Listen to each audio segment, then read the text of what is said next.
அவர் சொல்கிறதுக்கு பயந்தார். நான் சொல்கிறதுக்கு பயப்பட மாட்டேன். சன் பிக்சர்ஸு, ரெட் ஜெயண்ட் ரெண்டு தான் பெரிய படங்களை பூரா வாங்குது. நான் உண்மையை தான் பேசுவேன். நல்லா இருக்கு நல்லா இருக்கு நல்லா நல்லா தேட்டருக்கு போகாதேன்னு சொல்லியிருக்கேன். பளு தூக்குதலில் ஆர்வம் நிறைந்தவர், மிஸ்டர் சென்னை விருது பெற்றவர், காவல்துறையுடன் இணைந்து பலமுறை பணியாற்றி இருக்கிறார். நகைச்சுவை நடிகர், துணை நடிகர், பத்திரிகையாளர் பயில்வான் ரங்கநாதன் அவர்களை மேடைக்கு அழைக்கிறேன் ஒரு சில வார்த்தைகளை பகிர்ந்து கொள்ள.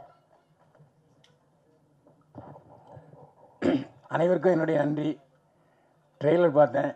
உண்மையிலே அந்த 2 கதாநாயகர்களும் நல்லா நடிச்சிருந்தாங்க. அதுமாரி கதாநாயகியும் படிச்சுட்டு இருந்தாங்க. அவங்களுக்கு இன்னும் ஹோம்ஒர்க் தேவைன்னு நான் நினைக்கிறேன். பாடல்கள் மிகவும் அருமையாக இருந்தது. ஒளிப்பதிவாள திறமையை காட்டியிருந்தார்.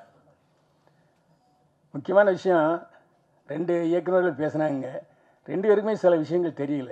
ஏன்னா பத்திரிகைக்காரங்கிறதுனால நான் ஒரு விஷயத்தை சொல்கிறேன். இதே பக்கத்தில் இருக்க கமலா தியேட்டரில் 100 ரூபாய்க்கு டிக்கெட் போடுறாங்க. ஒரு நாள் பூரா போடுறாங்க. காசி தியேட்டரில் ஒரு நாளைக்கு 100 ரூபாய்க்கு டிக்கெட் போடுறாங்க. புதன்கிழமை அங்கே போடுறாங்க, இங்கே அதே புதன்கிழமை போடுறாங்க. இதே வாரம் பூரா போடுறதுக்கு என்ன கேடு? அங்கே சிஎஸ்டி இல்லையா? ஸோ தெரிந்து கொள்ளுங்கள். இந்த மாதிரி 2 திரையங்கம் ஒன்று வந்திருக்கு. உட்காந்து பேசுங்க. எதுக்கு புரோக்கர்களை நம்புறீங்க? இது ஒரு கேள்வி. இன்னொரு கேள்வி, அவர் சொல்கிறதுக்கு பயந்தார். நான் சொல்கிறதுக்கு பயப்பட மாட்டேன். சன் பிக்சர்ஸு, ரெட் ஜெயண்ட் ரெண்டு தான் பெரிய படங்களை பூரா வாங்குது. தயாரிப்பாளர்கள், இயக்குநர்கள் போய் உட்காருங்க, 2 பேரையும் கூப்பிடுங்க. என்ன பிரச்சனை சொல்லுங்கள். உங்கள் படத்தெல்லாம் நீங்கள் 100 ரூபாய்க்கு டிக்கெட் போடுறோம், பேசுங்க. இதையே செய்ய மாட்டீங்க. அதான் என்னுடைய கோரிக்கை. அதுக்காக அந்த கூட்டத்துக்கு துணை முதல்வரையும் கூப்பிடுங்க. இங்கேயும் துணை முதல்வர் இருக்கார், அங்கே தெலுங்கானாலையும் பவன் கல்யாண் இருக்கார். ஒரே நேரத்தில் 2 பேர் திரையுலகத்தில் இருந்து துணை முதல்வர் இருக்காங்க. அவரும் நம்ம வெட்டு பிள்ளை தான். யார்? மாண்புமிகு உதயநிதி ஸ்டாலின். துணை முதல்வரையும் கூப்பிட்டுங்க, ரெட் ஜெயண்ட்டையும் கூப்பிடுங்க, சன் பிக்சர்ஸையும் கூப்பிடுங்க, இயக்குநர்களையும் கூப்பிடுங்க, தயாரிப்பாளையும் கூப்பிடுங்க. உட்காந்து பேசுங்க. ஒரு 3 நாளில் தீர்வு வருதா இல்லையான்னு பாருங்கள். 3 நாளில் தீர்வு வந்துடும். இங்கே என்ன நீங்களே சண்டை போட்டுறீங்க. நான் ஸ்ட்ரைக்கு அனௌன்ஸ் பண்ணுறேன், ஆகஸ்ட் 15 மேலே எதுவும் இப்படித்தான் பேசுகிறீங்களே தவிர வேலை நிறுத்தம். அதான் சூப்பர் ஸ்டார் ரஜினிகாந்த் சொன்னார், எதுக்கு வேலை நிறுத்தம்? நான் வேலை நிறுத்தம் செய்ய மாட்டேன். வேலை நிறுத்தம் முடிச்சாரா இல்லையா ரஜினி? வேலை நிறுத்தங்கிற பேச்சே இங்கே வேண்டியதில்லை. படம் எடுக்க எல்லாரும் ரெடியாக இருக்காங்க. நீங்கள் பேச்சுவார்த்தைக்கு தயாராங்கிறதான் என்னுடைய கேள்வி. ஏன்னா நீங்கள்லாம் மேலோட்டமாக பேசுகிறீங்க. நான் டிஸ்ட்ரிபியூட்டர்ஸ்கிட்ட பேசுகிறேன், தேட்டருக்காரங்கிட்ட பேசுகிறேன், தயாரிப்பாளர்கிட்ட பேசுகிறேன், நடிகர்கள்ட்டையும் பேசுகிறேன். நடிகர்களாக சம்பளத்தை வைக்கிறாங்க, நீங்கள் தானே சம்பளத்தை வைக்கிறீங்க.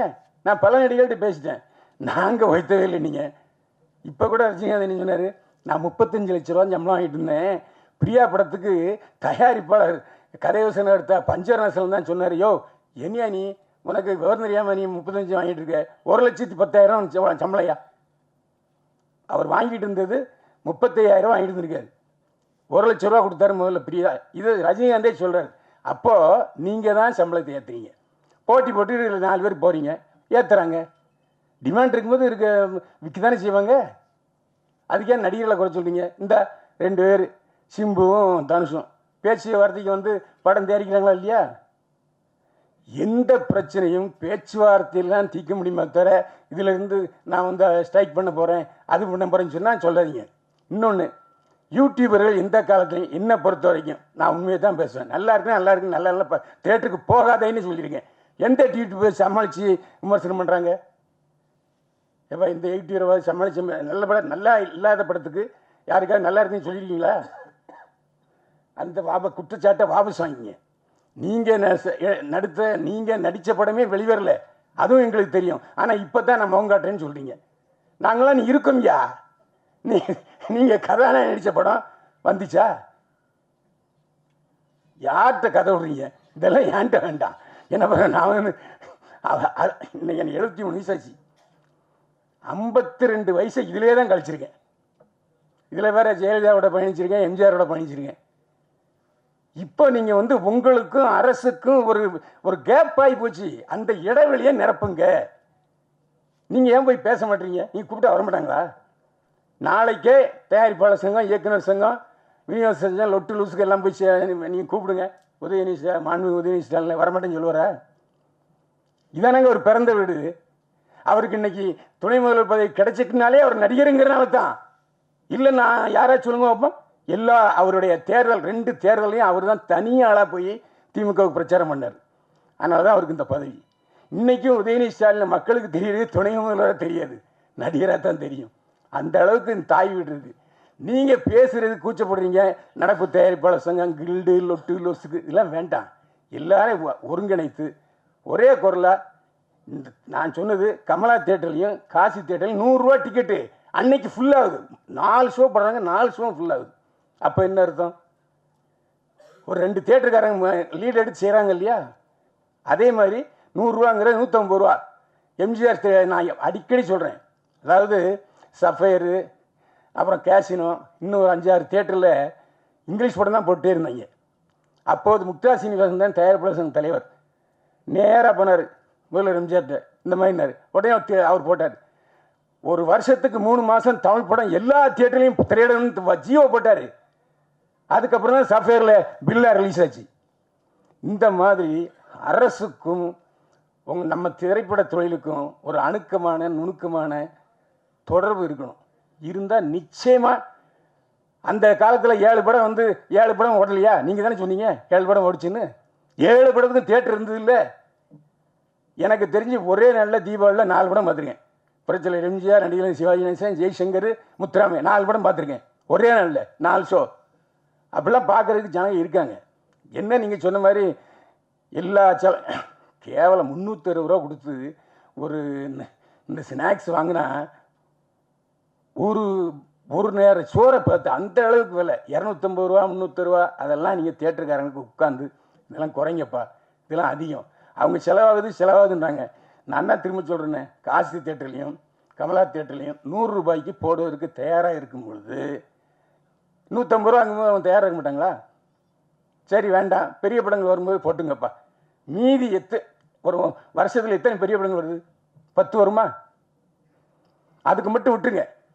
மற்றதை பூரா நீங்கள் வந்து இந்த பாதி செல்லக்குட்டி படத்துக்கு கொடுங்கன்னு கேளுங்க. தேட்டருக்காரன் மாட்டேன்னுவாங்களா, இல்லாட்டி விநியோகஸ்தர் மாட்டேன்பாங்களா, இல்லை அரசாங்கம் மாட்டேன்னு சொல்லுவாங்களா? அதுவும் ஜிஎஸ்டி இருக்கு இல்லையா? 100 ரூபா டிக்கெட்டில் ஜிஎஸ்டி இருக்குது, இல்லாமல் இல்லை. ரேஷியோ குறைவு, அவ்வளோதான். அதனால் நாம் உட்காந்துக்கிட்டு நாங்கள் தயாரிப்பாளர் சங்கம், நாங்கள் ஒரு ரூட்டில் போவோம், தயாரிப்பாளர் சங்கம் அவங்க ஒரு ரூட்டில் போவாங்க, சின்ன தயாரிப்பாளர் சங்கம் அவங்க ஒரு ரூட்டில் போவாங்கன்னா புரோக்கர்கள் தான் வாழ்வார்கள். நான் தான் சொல்கிறேன்னே, இன்றைக்கி ரெட் ஜெயண்ட்டு மற்ற சன் பிக்சர்ஸ் இல்லைன்னா உடனே இங்கே ஒரு 10-100 தேட்டர் கிடைக்குமா? புரோக்கரை தான் தேடி போகிறீங்க. ஏன் அவங்க நேரடியாக தேட்டருக்காரங்கிட்ட உங்களோட பேசுகிறதுக்கு வசதி இல்லையா? அதுக்கு ஒரு அமைப்பை அமைங்க. தேட்டர் அதிபர்களும் பேசுவதற்கு ஒரு அமைப்பை நீங்களே அமைங்க. யார் மாட்டேன்னு சொல்லுவாங்களா? இன்றைக்கி அவங்க உட்காந்துட்டு ப்ரெஸ் மீட் பண்ணுறாங்க. எங்களுக்கு பத்தலை, இன்னும் ஏற்றி கொடுனா எங்கே போய் இப்போ ஏற்றி கொடுக்குறது? ஒரு பத்திரிகையாளன் என்கிற முறையில் இவ்வளோ நாள் இருந்ததில் என்னுடைய அறிவுரைகளை சொன்னேன். ஏன்னா என்ன காரணம்னா, சில விஷயங்கள் தெரியாமல் இருக்காங்க. இந்த பேரரசுக்கும் சரி, உதயகுமாருக்கும் சரி, இந்த நான் இப்போ 2 தேட்டரில் 100 ரூபாய்க்கு போடுறது தெரியுமான்னா தெரியாது. அதுக்கு தான் பத்திரிக்காரன் தேவை.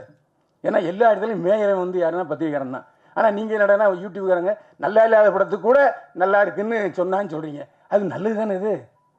எப்போ நான் ஒருத்தன் இருக்கேன், ஒரு படத்தை கிளி தொங்க விட்டுருவேன். இன்னும் ஒரு 4 பேர் போயிருக்காங்க, பார்த்தோன்னே அண்ணே வணக்கண்ணே பார்த்துண்ணே அப்படிம்பாங்க. அப்படிப்பட்ட சூழ்நிலை யூடியூபர்கள் இன்னைக்கு எல்லா படத்தையும் பாராட்டி எழுதுறாங்கன்னா உற்சாகப்படுத்துங்க. நீ ஏன் நல்ல நல்ல படத்துக்கு இல்லை ஒரு தடவை பார்க்கலாம்னு சொல்லிட்டு அந்த விமர்சனத்தை வைக்காதீங்க. தயவு செஞ்சு பத்திரிகைக்காரங்க எல்லாருக்கும் தெரியும் எப்படி விமர்சனம் எழுதுறது, எப்படி விளம்பரம் வாங்குறது, எப்படி ப்ராஜெக்ட் பண்ணுறதுன்னு தெரியும். அதனால் நீங்கள் தயவு செஞ்சு உங்கள் சினிமாவில் நல்ல படம் எடுங்க. ஓடுற படம் ஓடாத படம் 2 தானே. இன்றைக்கி ஓடிடிங்கிற ஒரு தளம் இருக்குது. அந்த ஓடிடி தளத்தில் பேசுங்க. ஓடிடி தளம் 4 தளம் இருக்கு இல்லையா, அவங்ககிட்ட பேசுங்க. முன்னாலேயாச்சும் சென்னை தமிழ்நாடு ரிலீஸு இல்லைன்னா சிலோன் ரிலீஸு. சிலோன் தான் விற்பனை, அவ்வளோ விற்பனை. எம்ஜிஆர் படம் சிவாஜி படமும் சிலோன்னா 100 நாள் ஓடும். ஓடிடி தளம் இப்போ திடீர்னு ஸ்ட்ரைக் பண்ணுறான், மாட்டேங்கிறான், அவன் சிவப்பு கொடி காமிச்சிட்டான். ஸோ அவங்கள கூப்பிட்டு உட்கார வச்சு என்ன உங்கள் பிரச்சனை, சின்ன படங்கள் வாங்குங்க, பேசுங்க. அதுதானே உங்களுக்கு நன்மையை பயக்கும். வியாபார ஸ்தலங்கள் இப்போ சினிமா தேட்டரில் ஒரு வாரம் இப்போ எதுக்கு சினிமா தேட்டரில் வந்து திடீர்னு 3 நாள் சக்ஸஸ் மீட் வைக்கிறாங்க தெரியுமா? ஓடுற படத்துக்கும் சரி ஓடாத படத்துக்கும் சரி 3 நாள் சக்ஸஸ் மீட். என்ன காரணம்னா ஓடிடி பிரச்சனை இருக்குது. ஓடிடியில் அந்த தளத்தில் இந்த சக்ஸஸ் மீட் வச்சா தான் நிறையா பப்ளிசிட்டி ஆகுதுங்கிறனால தான். இதெல்லாம் தயவு செஞ்சு நீங்கள் அதை யோசிச்சு முடிவெடுங்க. நன்றி, வணக்கம்.